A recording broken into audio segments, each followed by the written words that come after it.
അയ്യപ്പേട്ടാ, എക്സാലോജിക്കിന് പണം നൽകി CMRL എന്നുള്ളതാണ് എല്ലാവരും ചർച്ച ചെയ്യുന്നത്. പക്ഷേ ഇതിനു മുൻപും ഒരിക്കൽ പറഞ്ഞിരുന്നു, വന്ന ലിസ്റ്റുകളിൽ മറ്റ് സ്ഥാപനങ്ങൾ കൂടിയുണ്ട്. പക്ഷേ അത് CMRL എന്നുള്ള ഒരു ടാഗ് ലൈനിൽ ഉടക്കി നിൽക്കുകയാണ്. ഈ പറയുന്ന വീണ വിജയന്റെ സോഫ്റ്റ്വെയർ കമ്പനി എന്ന് പറയുന്നത് എഡ്യൂക്കേഷണൽ പർപ്പസ്ഫുള്ളി ആയിട്ടുള്ള സോഫ്റ്റ്വെയറുകളാണ് കൊടുക്കുന്നത് എന്നുള്ളതാണ് എനിക്ക് ലഭിച്ച ഒരു വിവരം. ഞാൻ വായിച്ച് മനസ്സിലാക്കിയ ഒരു കാര്യം. അതല്ലാത്തത് കൊടുക്കുന്നുണ്ടോ എന്നുള്ളത് എനിക്ക് ആ സമയം മുതൽ ആശങ്കയും ഉണ്ടായിരുന്നു. എന്തായാലും മറ്റ് സ്ഥാപനങ്ങൾ എന്ന് പറയുമ്പോൾ അതിൽ ഈ പറയുന്നത് പോലെ തന്നെ എഡ്യൂക്കേഷണൽ സ്ഥാപനങ്ങൾക്കാണ് ഈ മറ്റ് സ്ഥാപനങ്ങൾക്ക് പൈസ കൊടുത്തിട്ടുള്ളത്. അപ്പോൾ ഈ സ്ഥാപനങ്ങളുടെ പേരുകളെല്ലാം പൂഴ്ത്തിവെക്കുന്നത് എന്തിനാണ്? എഡ്യൂക്കേഷൻ സ്ഥാപനങ്ങൾക്ക് മാത്രമല്ല. എക്സാലോജിക് എന്ന് പറഞ്ഞു കഴിഞ്ഞാൽ ഈ അവരുടെ കമ്പനി എക്സാലോജിക്കാണ്, വീണ വിജയന്റെ കമ്പനി എക്സാലോജിക്കാണ്. CMRL കമ്പനി ഇത്തരത്തിൽ വഴിവിട്ട് പണം നൽകിയ മാധ്യമ സ്ഥാപനങ്ങൾ വരെയുണ്ട്. ഉദാഹരണം പറഞ്ഞാൽ ദീപിക ദിനപത്രം ഇയർ ഓഫ് ദ എക്സലൻസ് എന്നും പറഞ്ഞിട്ടൊക്കെ ഒരു തട്ടിക്കൂട്ട് പരിപാടി അവർ വർഷം തോറും ചെയ്യാറുണ്ട്. ഇപ്പം നമ്മൾ വരുമ്പോൾ മെട്രോയുടെ പില്ലറിൽ കാണാം, പിന്നെ നമ്മുടെ ആരോഗ്യമന്ത്രി, അദ്ദേഹത്തിൻ്റെ പേരെന്താ, നമ്മുടെ വീണ ജോർജ് കാണാൻ പോയ ആരോഗ്യമന്ത്രി കേന്ദ്രത്തിലെ നദ്ദയുടെ JP നദ്ദയുടെ ഒരു അദ്ദേഹത്തെ വെച്ചുകൊണ്ട് ഒരു പ്രോഗ്രാം ഇപ്പം ചെയ്യുന്നതായിട്ട് അവർ വെച്ചിട്ടുണ്ട്. അപ്പോൾ അതൊക്കെ ഒരു ഈ നമ്മുടെ പ്രാഞ്ചിയേട്ടൻ സ്റ്റൈലിലുള്ള ആൾക്കാരാണ് അതിൽ കൂടുതൽ. അതായത് അങ്ങോട്ട് കാശ് കൊടുത്ത് അവാർഡ് സ്വീകരിക്കുന്ന ഒരു സ്റ്റൈലുള്ള ഒരു പ്രോഗ്രാമാണ്.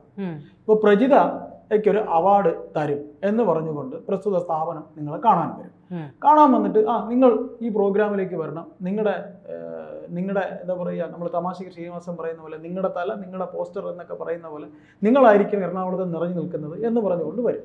അത്തരത്തിലുള്ള വെറും പാഴ് പരിപാടികൾക്ക്, വെറും ഒരു ഗുണവുമില്ലാത്ത മണവുമില്ലാത്ത, ഇപ്പം ഈ പറയുന്ന കേന്ദ്ര ആരോഗ്യമന്ത്രിയെ വിളിക്കുന്നതെന്ന് പറഞ്ഞു കഴിഞ്ഞാൽ അദ്ദേഹം കരുതും അവരോട് ചെന്ന് ഈ പറയുന്ന ദീപിക എന്ന് പറയുന്ന പത്രമാകുമ്പോൾ പഴയ പിന്നെ ഈ പറയുന്ന ചങ്ങനാശ്ശേരി രൂപതയുടെയും ഒക്കെയുള്ള പഴയ നസ്രാണി ദീപിക പത്രം, ആ ഒരു കൾച്ചറാണ് ചെന്ന് പറയുമ്പോൾ ചിലപ്പോൾ ജോർജ് കള്ളിവേലിനെ പോലെയൊക്കെയുള്ള സീനിയർ റിപ്പോർട്ടർമാർ ദീപികയ്ക്ക് ഡൽഹിയിലുണ്ട്.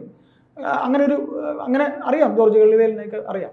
അങ്ങനെയുള്ളവർ പറയുമ്പോൾ ഈ പറയുന്ന കേന്ദ്ര ആരോഗ്യമന്ത്രി നദ്ദയ്ക്ക് അത് ചിലപ്പോൾ ശരി വലുതായിരിക്കും എന്ന് തോന്നും. ശരിക്കും തട്ടിക്കൂട്ട് പരിപാടിയാണ്. അത്തരത്തിലുള്ള, ഞാൻ ഇത്രയും വിശദീകരിക്കുന്നത്, അത്തരത്തിലുള്ള തട്ടിക്കൂട്ട് പരിപാടികൾക്ക് വരെ ഈ കറുത്ത കാശ് കൊടുത്തിരുന്നു. അത്തരത്തിലുള്ള തട്ടിക്കൂട്ട് പരിപാടിക്ക് വരെ. അപ്പോൾ അങ്ങനെ അദ്ദേഹം വഴിവിട്ട് കാശ് ചെലവാക്കിയിട്ടുള്ള മാധ്യമങ്ങൾ വരെയുണ്ട്, മാധ്യമ സ്ഥാപനങ്ങൾ വരെയുണ്ട്. അതായത് ഇത്തരത്തിലുള്ള ഒരു തട്ടിക്കൂട്ട് പരിപാടിക്ക് വരെ ഈ കറുത്ത കാശ് മുടക്കുന്നുണ്ട് എന്നുള്ളതാണ്. കറുത്ത കാശ് മുടക്കുന്നത് കറുത്തയുടെ നിലനിൽപ്പിന്റെ ഭാഗം മാത്രമല്ല, കറുത്ത എന്ന് പറയുന്ന വ്യക്തിയെ സംബന്ധിച്ച് നിലനിൽപ്പും കൂടെയാണ്. പക്ഷെ അദ്ദേഹത്തിനോട് കാശ് ചോദിച്ച് വരുന്നവർക്കെല്ലാം ചുമ്മാ കാശ് കൊടുക്കുന്ന ഒരു പതിവുണ്ടായിരുന്നു. ഇത് നമ്മുടെ നിരീക്ഷണത്തിന്റെ അടിസ്ഥാനത്തിൽ വളരെ പ്രമുഖരായ വ്യക്തികൾ വരെ ഈ പറഞ്ഞ കാര്യം പോലും അഡ്വക്കേറ്റ് ജയശങ്കർ സാർ പറഞ്ഞതാണ്. അഡ്വക്കേറ്റ് ജയശങ്കർ സാർ പറഞ്ഞ ഒരു ഉദാഹരണമാണ് ഞാൻ ഈ പണം കൊടുക്കുമ്പോൾ ഒരാൾക്ക് പണം കൊടുത്തു കഴിഞ്ഞിട്ടുണ്ടെങ്കിൽ അയാൾ പിന്നീട് ഈ പറയുന്ന വ്യക്തിയെ പറ്റി, അയാൾ ചെയ്യുന്ന തെറ്റുകളെ പറ്റി ആരെങ്കിലും പറയുമോ? അല്ല, ഞാൻ പറയുന്നത് ഇതാണ്. അതായത് ഇപ്പോൾ എക്സാലോജി, നമ്മുടെ വിഷയം എക്സാലോജിക്കിന്റെ അനുബന്ധ എക്സാലോജിക്ക് ഉൾപ്പെടെ ചില കമ്പനികൾക്കും കറുത്ത കാശ് കൊടുത്തത് മാധ്യമങ്ങൾ പുറത്തു പറഞ്ഞില്ല എന്നുള്ളതല്ലേ ഷോൺ ജോർജ് പറഞ്ഞതായിട്ടുള്ള വാർത്തയല്ലേ ഇപ്പൊ പുറത്തു വരുന്നത്, അല്ലേ? അല്ലേ? അപ്പൊ അത് മുക്കിയില്ലേ? അല്ല, അത് ഞാൻ പറഞ്ഞു തരാം. അതായത് ഇത്തരത്തിൽ ഇപ്പോൾ ഷോൺ ജോർജ് പറഞ്ഞു എക്സാലോജിക്കിനും അല്ലാതെ ഉള്ളവർക്കും ഉള്ള പേര് പല കമ്പനികൾക്ക് ഇദ്ദേഹം കാശ് കൊടുത്തിട്ടുണ്ട് എന്ന്. ഒരു മാധ്യമ സ്ഥാപനം എന്ന രീതിയിൽ ഒരു ഉദാഹരണം ഞാൻ പറയാം. അതായത് ബോബി ചെമ്മണ്ണൂർ എന്ന ബിസിനസ്സുകാരൻ, അദ്ദേഹത്തിന് ഇപ്പോൾ വലിയൊരു അക്കിടി പറ്റി. അദ്ദേഹം ഈ ഹണി റോസിൻ്റെ പിറകെ അദ്ദേഹം പോയ ഒരു കഥയുണ്ടായി. ഈ ഹണി റോസിൻ്റെ പിറകെ പോയതും ആ ഉണ്ടായ കിംവദന്തിക്കും ഒരു നിവൃത്തിയില്ലാതെയാണ് എല്ലാ ചാനലുകളും ഇത് റിപ്പോർട്ട് ചെയ്യാൻ വന്നിട്ടുള്ളത്. നമ്മളിത് റിപ്പോർട്ട് ചെയ്യാൻ പോകുമ്പോൾ ഈ നോർത്തിനടുത്തുള്ള സ്റ്റേഷനിലാണ് നമ്മൾ പോകുന്നത്. അന്ന് ഈ പറയുന്ന പോലെ ബോബി ചെമ്മണ്ണൂരിൻ്റെ പരസ്യം കൊടുക്കുന്ന ഏജൻസി ഈ പറയുന്ന ഏഷ്യാനെറ്റ് ഉൾപ്പെടെയുള്ള വിലക്കിയിട്ടില്ല എന്ന് നിങ്ങൾക്ക് പറയാൻ പറ്റുമോ? ലക്ഷക്കണക്കിന് കോടിക്കണക്കിന് ഒരു ബിസിനസ് ഒരു മാസം ചെയ്യുന്ന ആളാണ് അയാൾ. അപ്പോൾ അത് വിലക്കിയിട്ടുണ്ടാവും. എന്നാലും ആ വിലക്കിനെ ഖണ്ഡിച്ചുകൊണ്ട് വാർത്ത എടുക്കേണ്ട ധാർമ്മികതയാണ്, അതുകൊണ്ട് എടുക്കാൻ പോകുന്നതാണ്. ഇവിടെ ഈ കേസ് വരുമ്പോഴത്തേക്ക് ധാർമ്മികതയൊക്കെ അവർക്ക് നോക്കാതെ ഇരിക്കാൻ പറ്റില്ല. കാര്യം കോടിക്കണക്കിന് രൂപയുടെ ബിസിനസ്സാണ് അവർക്ക് കിട്ടിക്കൊണ്ടിരിക്കുന്നത്. വെറുതെ വാർത്ത അടിച്ചാൽ മാത്രം കാശ് കിട്ടില്ലല്ലോ. അതിനുവേണ്ട ബ്രാൻഡിങ്ങും കോ സ്പോൺസറിങ്ങും അതും ഇതും പ്രോഗ്രാമിനൊക്കെ പരസ്യങ്ങൾ വേണ്ടേ? അത് വരുമ്പോൾ മാർക്കറ്റിംഗുകാർ പറയും, BP മാർക്കറ്റിംഗ് വിളിച്ചിട്ട് പറയും, അതെ സാറേ ഇതൊന്നും കൊടുക്കാക്കൂല. അങ്ങനെയുള്ള കമ്പനികളിൽപ്പെട്ടതാണ് ഈ സാന്റാ മോണിക്കയും അല്ലേ? നമ്മളിൽ സാന്റാ മോണിക്കയ്ക്ക് വീണ വിജയനുമായിട്ട് ബന്ധമുണ്ട്? ഉണ്ട്. എന്താണ് ബന്ധം? അല്ല, സാന്റാ മോണിക്കയിൽ ഇൻവെസ്റ്റ്മെന്റ് ഇല്ലേ? വീണ വിജയൻ എന്തോ ഇൻവെസ്റ്റ്മെന്റ് ഒക്കെ ഉണ്ടല്ലോ. അതിൽ എഡ്യൂക്കേഷൻ, നിരവധി എഡ്യൂക്കേഷൻ സ്ഥാപനങ്ങളിൽ വീണ വിജയൻ ഇൻവെസ്റ്റ്മെന്റ് ഉണ്ട്. ആ ഇൻവെസ്റ്റ്മെന്റ് വീണ വിജയന്റെ സ്വന്തം കാശല്ല, ഈ പറയുന്ന പിന്നെ CMRL കമ്പനിയുടെ കാശാ. ചുമ്മാ ആനപ്പുറത്തിരുന്ന് പിന്നെ മോന്റെ അല്ലെങ്കിൽ മോളുടെ പ്രശ്നം കഴിക്കുമോ? അങ്ങനെ കിട്ടിയ കാശല്ലേ? അതാണ് ഈ പറയുന്ന രീതിയിൽ കൊടുത്തിരിക്കുന്നത്. അപ്പോൾ നമ്മൾ ഇതിൽ പറയാനുള്ളത്, നമ്മൾ തുടക്കത്തിൽ പറഞ്ഞ പോലെ ഈ ഒരു വാർത്ത ഏറ്റവും കൂടുതൽ ഇതിന്റെ പിറകെ പോയത് അവരായിരുന്നു. CMRL കമ്പനിയുടെ വീണ വിജയന്റെ ഈ പറയുന്ന നമ്മൾ ഡെയിലി കേട്ടോണ്ടിരുന്നതാണ് ഡിബേറ്റ് ചർച്ച. ഇപ്പൊ അവസാനം ഒരാളും ഡിബേറ്റ് ചെയ്യുന്നില്ലല്ലോ, ആ വിഷയം ചെയ്യുന്നില്ല. ഷോൺ ജോർജ് ആ വിഷയത്തെക്കുറിച്ച് സംസാരിക്കുന്ന അവസരത്തിൽ വീണ ജോർജ് അവിടെ തീ പിടിച്ച കാര്യം ഉടനെ കട്ട് ചെയ്ത് വീണ ജോർജിന്റെ തീ പിടിച്ച വാർത്തയിലേക്ക് പോയി. എവിടെ? കോഴിക്കോട്ടത്തെ. അങ്ങനെ ഉണ്ടാവും. കാര്യം അവരുടെ കഞ്ഞിയിൽ പാറ്റ വീഴാൻ അവർക്ക് താല്പര്യം ഉണ്ടാവില്ല. ഇപ്പം വിനു ജോണിന് താല്പര്യം ഉണ്ടാവും ആ വാർത്ത ചെയ്യണമെന്ന്, സുരേഷിന് ആഗ്രഹം ഉണ്ടാവും, PG സുരേഷ് കുമാറിന് ആഗ്രഹം ഉണ്ടാവും.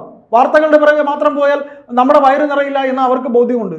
അതുകൊണ്ട് അവരിത് ചെയ്യുന്നില്ല എന്നുള്ളതാണ് ഇതിനകത്തുള്ള മെയിൻ ആയിട്ടുള്ള ഒരു സത്യം. അതിലവർക്ക് നോംസ് ഒന്നും നോക്കാൻ പറ്റില്ല. അത് അപ്പോ മാധ്യമ പ്രവർത്തനം എന്ന് പറയുന്നത് ഇങ്ങനെ പോവുള്ളൂ എന്നാണ് പറയുന്നത്. പ്രജിത, അത് ഇന്നലെ ഉണ്ടായതല്ല. നമ്മളിവിടെ എടുത്തു പറയുന്ന ഒരു പോയിന്റ്, ഷോൺ ജോർജ് ഈ പറയുന്ന കാര്യം പത്രസമ്മേളനം നടത്തിക്കൊണ്ടിരിക്കുമ്പോൾ തന്നെ കട്ട് ചെയ്ത്, കാര്യം ആൾക്കാർ കണ്ടുകൊണ്ടിരിക്കുകയാണ്. ഷോൺ ജോർജ് പ്രധാനപ്പെട്ട പേരുകളെല്ലാം പറയുന്നതൊക്കെ കട്ട് ചെയ്തിട്ടാണ് അവർ കാണിച്ചിരിക്കുന്നത്. ആ പോർഷൻ വന്നപ്പോൾ തന്നെ കട്ട് ചെയ്ത് പോയി. അതാണ് ഈ പറയുന്ന ഘോരം ഇവർ മാധ്യമധർമ്മം എന്ന് രാത്രി 9:30 മണിക്കും 10 മണിക്കും 9 തൊട്ട് 10 മണി അല്ലെങ്കിൽ 8 തൊട്ട് 9 വരെ പറയുമ്പോൾ ഈ പറയുന്ന ധാർമ്മികതയുള്ള തലയ്ക്കകത്ത് ബോധവും ബുദ്ധിയുള്ള സാധാരണക്കാരൻ ചോദിക്കും, ഇതേപോലത്തെ വാർത്തകളൊക്കെ നിങ്ങൾക്ക് മൂടി വെച്ചുകൊണ്ട് ഇതിന് മാത്രം എന്തേ ഇത്ര ധാർമ്മികത എന്ന് ചോദിക്കും. വേറെ ഒന്നുകൂടെ നമ്മളിൽ പറയുന്നു, വിഷയം മാറിപ്പോകുന്നതല്ല. യുദ്ധം തുടങ്ങി, യുദ്ധം വന്നു, യുദ്ധം വന്നു കഴിഞ്ഞു, അടിച്ചു കഴിഞ്ഞു, പൊട്ടിച്ചു കഴിഞ്ഞു. ഇതൊക്കെ പറയുമ്പോൾ കഴിഞ്ഞ ദിവസം എന്നെ ഒരാൾ പിടിച്ച് തടഞ്ഞെടുത്ത് ചോദിക്കുക, ചേട്ടാ ഇന്ത്യ അടിക്കുമോ പാകിസ്ഥാനോട്? ഞാൻ കേട്ട് നിങ്ങൾക്ക് അടിക്കണോ? എനിക്ക് അടിക്കുമെന്ന് വിചാരിച്ചോ? അപ്പൊ ഇങ്ങനെ ഈ പറയുന്ന പോലെ അടിക്കുക, അങ്ങനെ ഒരു ഇത് നമ്മൾ ഉണ്ടാക്കുക എന്നുള്ളതാണ് ഇപ്പോഴത്തെ മാധ്യമ പ്രവർത്തനം എന്ന് പറയുന്നത്. സ്ഫോടനാത്മകം മാത്രമല്ല, ഇപ്പോഴത്തെ മെയിൻ സ്ട്രീം മാധ്യമം എന്ന് പറഞ്ഞു കഴിഞ്ഞാൽ, പണ്ടൊരു വാർത്തയുണ്ടായിരുന്നു. മനോരമ പത്രത്തിന്റെ ഏറ്റവും വലിയൊരു പ്രത്യേകതയാണ്, മനോരമ പത്രം നേരെ പറയാനുള്ളത് പറയില്ല. നടു റോഡിൽ കവിതാക്കളുടെ കാമകേളി. ഇത് കാണുമ്പോഴത്തേക്ക് ആരെങ്കിലും വിചാരിക്കും ഏതോ പിന്നെ സ്ത്രീയും പുരുഷനും കൂടെ എന്തൊക്കെയോ കാണിച്ചു കൂട്ടുന്നത്. ഒരു ചുക്കുമല്ല, ഒരു കാള ഒരു പശുവിന്റെ പിറകെ പോയതാണ് വാർത്ത. ഇതാണ് വാർത്ത, ഇതാണ് മാധ്യമം.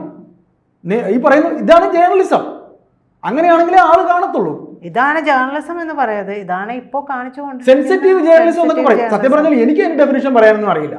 ഞാൻ ഈ കണ്ടത് പറഞ്ഞതേ ഉള്ളൂ. കാര്യം നമ്മളാരും പിന്നെ ഈ പറയുന്ന കേസരി ബാലകൃഷ്ണപിള്ള ആവാനൊന്നും ഇറങ്ങി തിരിച്ചറിയാം. ഞാൻ അങ്ങനെ ആവാൻ തിരിച്ചതല്ല. അതുകൊണ്ട് ഞാൻ പറഞ്ഞു പോയതാണ്. ഏതായാലും ഈ പറയുന്ന പോലെ ഷോൺ ജോർജ് പ്രതിപാദിച്ചു കൊണ്ടിരുന്ന, അതായത് മാധ്യമങ്ങൾ, നമുക്കിതിൽ ഇങ്ങനെയാണ് ഈ സംസാരം അവസാനിപ്പിക്കുന്നത്. അതായത് ഈ പറയുന്ന രീതിയിൽ നേരം വെളുക്കുന്നവരെ വെള്ളം കോരിയിട്ട് അവസാനം കുടവിട്ടുടക്കുന്ന രീതിയിലാണ് അവർ ഈ പരിപാടി ചെയ്തത്. കണ്ട മാധ്യമങ്ങളെല്ലാം ഇത് പറഞ്ഞിട്ട് CMRL കമ്പനിയുടെ പിന്നെ കാശ് കൊടുക്കലും അത് വാങ്ങിയതും വീണ വിജയം വാങ്ങിയതും ആ റിപ്പോർട്ടും ഈ റിപ്പോർട്ടും ED പിടിക്കാൻ പോണെന്നും പിടിച്ചെന്നും അങ്ങനെയൊക്കെ പറഞ്ഞിട്ട് അവസാനം ഷോൺ വന്ന് ഏതൊക്കെ കമ്പനികൾ ഇത് ചെയ്യുന്നു എന്ന രീതിയിലേക്ക് വന്നപ്പോഴത്തേക്കും അത് ആരൊക്കെയാണ് എന്നുള്ള ഭാഗം അത് അവർ കുറ്റം പറയാൻ കഴിയില്ല. അത് അവരുടെ വയറ്റിപ്പിഴപ്പാണ്. കഞ്ഞിയിൽ അല്ലെങ്കിൽ എന്താ പറയുക, അവരുടെ മണ്ണിടാൻ അവർക്ക് താല്പര്യമില്ല എന്ന സത്യം വളരെ എന്താ പറയുക വിഷമത്തോടെ അവർ സമ്മതിക്കുന്നു എന്നാണ് നമുക്കിതിൽ വായിച്ചെടുക്കാൻ കഴിയുന്നത്.